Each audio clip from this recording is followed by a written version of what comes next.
Olá pessoal, sejam bem-vindos. Hoje a nossa aula é Física 1, tá certo? E a gente vai ver gráficos de movimento uniforme, tá certo? Então, nós temos dois tipos de gráficos. O gráfico de espaço pelo tempo e de velocidade pelo tempo. Então, no gráfico de espaço pelo tempo, eles podem ser dessas duas formas aqui. Uma função crescente e uma função decrescente. Quando a função é crescente, a gente diz que a velocidade ela é positiva. A gente classifica como movimento progressivo. Quando a função é decrescente, nós dizemos que a velocidade é negativa. Aí nós classificamos o movimento como retrógrado. O que nós podemos determinar com esses dois tipos de gráficos aqui? A gente pode determinar a função horária do espaço, que é aquela S igual a SO mais VT. Tá? Onde a gente viu que S é o espaço final, SO é o espaço inicial, o V é a velocidade e o T é o tempo. Onde o SO e o V eles são chamados de parâmetros. São os valores que já têm que ser expressos na função horária. Ok? Então não esqueçam. Se a função for crescente, o que é que significa dizer esse gráfico aqui? Que o espaço está aumentando e o tempo também está aumentando, porque ele está andando para frente. O que é que significa esse gráfico aqui? Que o tempo está aumentando e o espaço está diminuindo, então ele está andando para trás. Então a gente classifica como velocidade negativa o movimento retrógrado. Cuidado com o sinal, tá certo? Que quando eu for formar a função horária, se o movimento for retrógrado, isso aqui vai ficar o quê? Negativo, ok? Nesse outro gráfico aqui de velocidade pelo tempo, como a gente sabe que o movimento uniforme, a velocidade ela é constante, tá certo? Então aqui eu tenho o seguinte, o gráfico acima do eixo, certo? Se a reta está acima do eixo, então significa dizer que a velocidade é positiva, movimento progressivo. Se a reta agora está abaixo do eixo, certo? Então aqui eu já sei que os valores que estão aqui abaixo são negativos, então aqui a velocidade é negativa, nós classificamos o movimento como retrógrado. Tá certo? Então, o que é que nós podemos encontrar com esses dois tipos de gráfico aqui? Bom, existe uma propriedade gráfica que diz o seguinte: todo gráfico de velocidade pelo tempo, que é esse gráfico aqui, né, a velocidade pelo tempo, o ΔS, o que é o ΔS? É o deslocamento, é numericamente igual à área. Então, é o que eu posso calcular com esse gráfico de espaço pelo tempo. Então, com o gráfico de espaço pelo tempo, eu encontro função horária. Com o gráfico de velocidade pelo tempo, eu encontro com a área, encontro o quê? O deslocamento. Ok? Então, pessoal, como exemplo aqui, os dois gráficos de espaço pelo tempo e de velocidade pelo tempo. Então, se uma questão desse tipo de gráfico aqui pedir a função horária, S igual a SO mais VT. O que é que eu tenho que tirar desse gráfico aqui? Eu tenho que tirar o SO e tenho que tirar o V. Tem uma coisa que a gente já sabe, que o movimento ele é progressivo. Então, já sei que a velocidade ela é positiva. Tá certo? Então, o que é que eu vou tirar do gráfico? O SO, que é quanto? 4 metros. Né? O SF, que é 16. O tempo inicial, que é 2. E o tempo final, que é 8.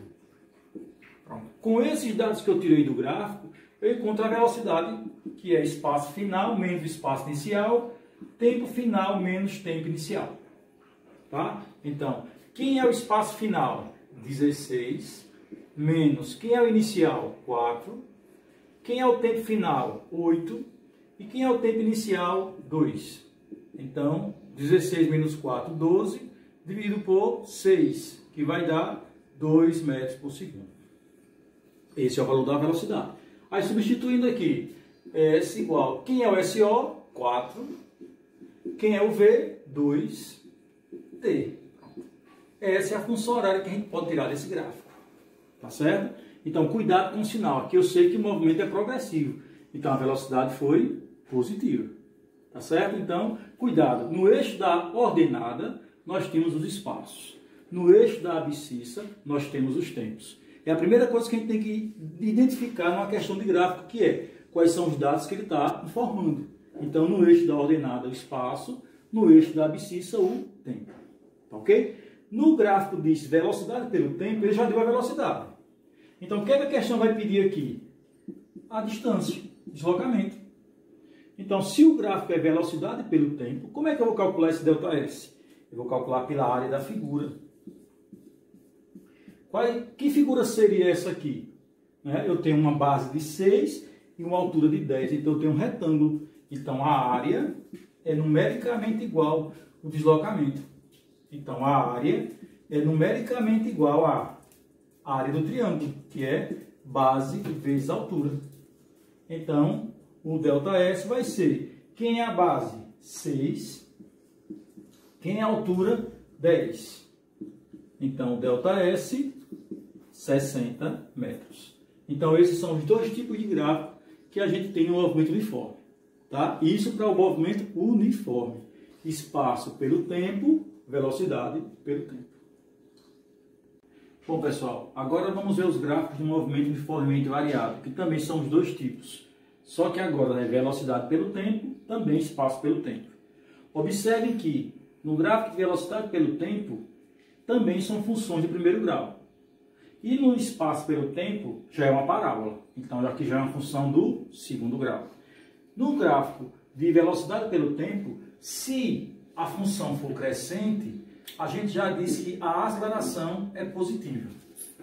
Se a função for decrescente, a gente já disse que a aceleração é negativa. Então, já é uma forma da gente identificar o sinal da aceleração. Então, crescente, positivo, decrescente, negativo. O que é que significa? Significa dizer que, a partir do momento que o tempo aumenta, a velocidade também está aumentando. Então, aceleração positiva. Aqui, o tempo está aumentando, mas a velocidade está diminuindo. Então, a aceleração é negativa.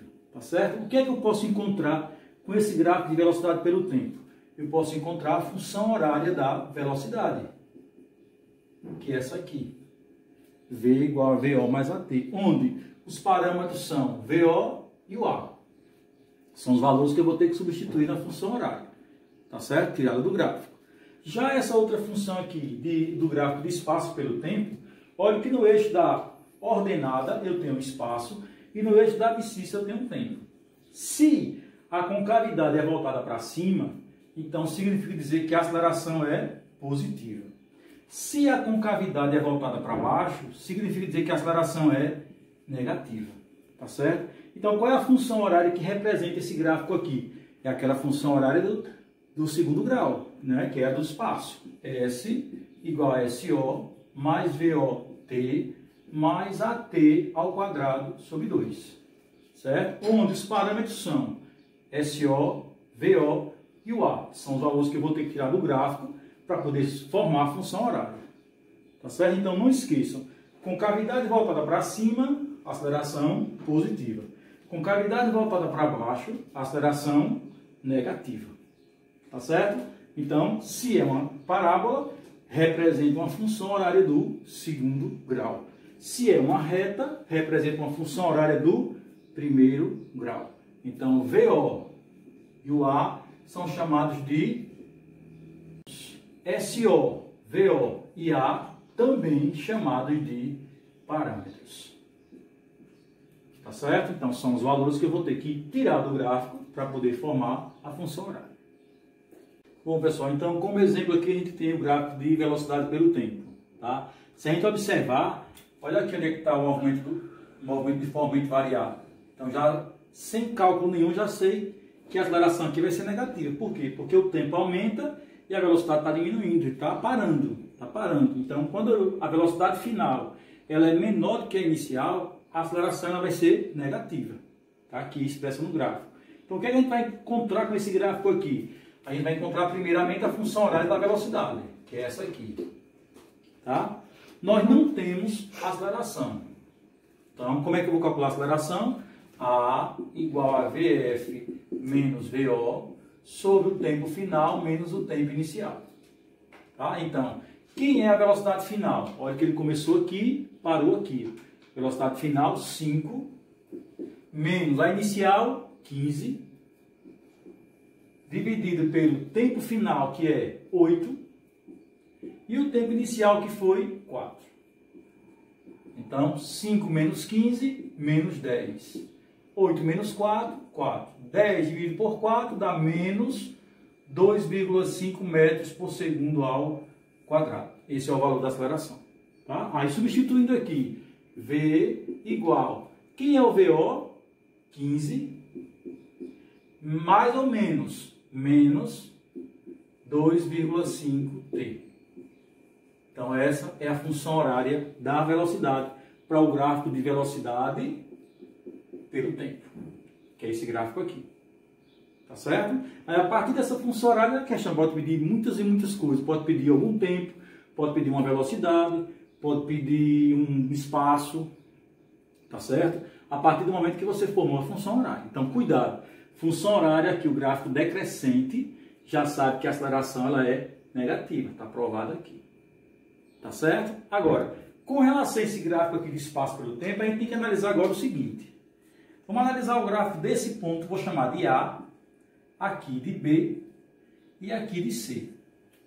Então, de A até B, eu sei que a velocidade é negativa. Então, de A para B, de A até B, eu tenho um movimento retrógrado. Mas a velocidade é negativa e a aceleração ela é o quê? Positiva. Se a aceleração é positiva e a velocidade negativa, eu tenho um movimento retardado. De A para B. De B até C, eu já tenho uma velocidade positiva. Então, um movimento progressivo, certo? De B para C, progressivo. E a aceleração também positiva, então, acelerado. Tá? Nesse outro gráfico aqui, eu vou também chamar de A, aqui de B e aqui de C. Aqui eu já tenho uma aceleração negativa, né? Que é com cavidade para voltada para baixo. Então, de A para B, aqui a velocidade é o quê? Positiva. Então, movimento progressivo. Porém, a aceleração é negativa. Então, a aceleração negativa é velocidade positiva, retardado. Certo? E de B para C? De B para C eu tenho uma velocidade negativa, então movimento retrógrado. Certo? Retrógrado. Mas a aceleração também é negativa, então acelerado. Tá certo? Então, a gente só pode encontrar a função horária de espaço com esse tipo de gráfico aqui quando o problema der alguns outros valores, não só como a gente calculou aqui no gráfico de velocidade pelo tempo. Por quê? Porque aqui é uma função do primeiro grau e aqui já é uma função do segundo grau. Então eu tenho que ter alguns outros valores para poder formar a função horária. Tá certo? Então, esses são os gráficos de movimento uniforme. A gente ainda tem um outro tipo de gráfico chamado de aceleração pelo tempo. Tá certo? Bom, pessoal, então esse aqui é o gráfico de aceleração pelo tempo. Tá certo? Como o movimento é uniformemente variado, a aceleração é constante. Então tá aqui, ó, uma função constante. Tá certo? Então, nesse caso aqui, como ele é o gráfico, a linha está acima do eixo, aí eu tenho uma aceleração positiva. Aqui a linha está abaixo do eixo, então aqui eu já tenho uma aceleração negativa. O que é que a gente pode calcular com esse gráfico de aceleração pelo tempo? Existe uma propriedade gráfica que diz todo gráfico de aceleração pelo tempo, certo? A área é numericamente igual a ΔV, ou seja, a variação de velocidade. Então, nesse caso aqui, se eu fosse atribuir algum valor para esse gráfico aqui, eu teria aqui o quê? Um retângulo, tanto em um quanto em outro, tá certo? Então, não esqueçam, eu só posso calcular a área com a variação de velocidade quando o gráfico for de aceleração pelo tempo. Se o gráfico for, por exemplo, nesse tipo aqui, velocidade pelo tempo, e eu tiver isso aqui, não é isso? O que é que eu posso calcular com a área dessa figura aqui? Que figura seria essa? Essa aqui seria um triângulo.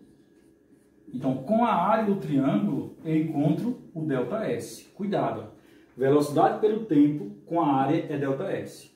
Aceleração pelo tempo com a área é ΔV. Isso é chamado de propriedades gráficas, né, para o movimento uniformemente variado e movimento uniforme. Não é isso? Então, cuidado. Quais são as possíveis áreas que vocês vão encontrar se tratando disso aqui? Aqui é um movimento uniformemente variado. Tá? Então, eu tenho triângulo, que é base vezes altura sobre 2, o retângulo, que é base vezes altura, e o quadrado, que é lado ao quadrado. E um trapézio. Só que o trapézio, base maior mais base menor vezes altura sobre 2. Certo? Pessoal, aqui já é de física 2. Né? Física 2, a gente continua com força de atrito. O que vem ser uma força de atrito? Primeiramente, atrito só existe se tiver contato. Primeiramente, a força de atrito é uma força de contato. Tá certo? E ela é uma força contrária à trajetória. Por exemplo, o que é que faz um corpo parar se ele está em contato com a superfície? É justamente a força de atrito. E essa força de atrito ela é sempre contrária à trajetória. Por exemplo, nessa situação aqui, se o corpo está indo para a direita, para onde vai a força de atrito? Logicamente, a força de atrito vai para a esquerda. Essa é a chamada força de atrito. Né? Então, primeiramente, é uma força de contato. Nós chamamos de força de atrito. Tá? E como é que nós calculamos essa força de atrito? A força de atrito é a normal vezes o coeficiente. Essa letrinha aqui, que nós chamamos de μ, ela é chamada de coeficiente de atrito. Que existe dois tipos de coeficiente de atrito. Ou ele é cinético, ou ele é estático. Certo? O coeficiente cinético é onde o coeficiente é menor, ou seja, o corpo desliza mais fácil. Quando o coeficiente é estático, ele já desliza com maior dificuldade. Então, significa dizer que o coeficiente estático é maior que o coeficiente cinético. Tá certo? Então, o que faz? E o que é esse coeficiente? De que natureza é esse coeficiente? Primeiro, ele determina, né, o tipo de superfície que o corpo está deslizando. Se a superfície é rugosa, áspera, então a tendência dele é ser estático. Mas se a superfície é lisa, polida, então o coeficiente já passa a ser o quê? Cinético. Tá certo? Então essa é a forma de a gente calcular a força de atrito. Onde essa normal, né? Aqui é o peso e para cima a normal. Essa normal tem o mesmo valor do peso. Ou seja, se o peso é a massa vezes a gravidade, a normal também vai ser a massa vezes a gravidade. Então, é essa normal que eu vou calcular aqui. Bom, então, o coeficiente estático, ele é maior do que o cinético. Tá certo? Por quê? Porque o coeficiente estático, ele se trata de uma superfície mais áspera. Já o coeficiente cinético, uma superfície lisa, não é isso? Polida. Então, o coeficiente estático é maior do que o cinético. E esse coeficiente aqui, ele é adimensional. Quer dizer o que é adimensional? Não tem unidade de medida. Então, se a questão der, por exemplo, o coeficiente de atrito entre o corpo e a superfície é 0,8. Então, é 0,8 e acabou. Não tem unidade de medida. Isso é o que caracteriza uma grandeza adimensional. Tá certo? Então, força de atrito, normal vezes o coeficiente. Se eu fosse formar, né, estabelecer a fórmula que eu vou calcular isso aqui, aí eu teria o quê? Força para lá, força de atrito para cá. Então, força menos força de atrito igual a massa vezes a aceleração.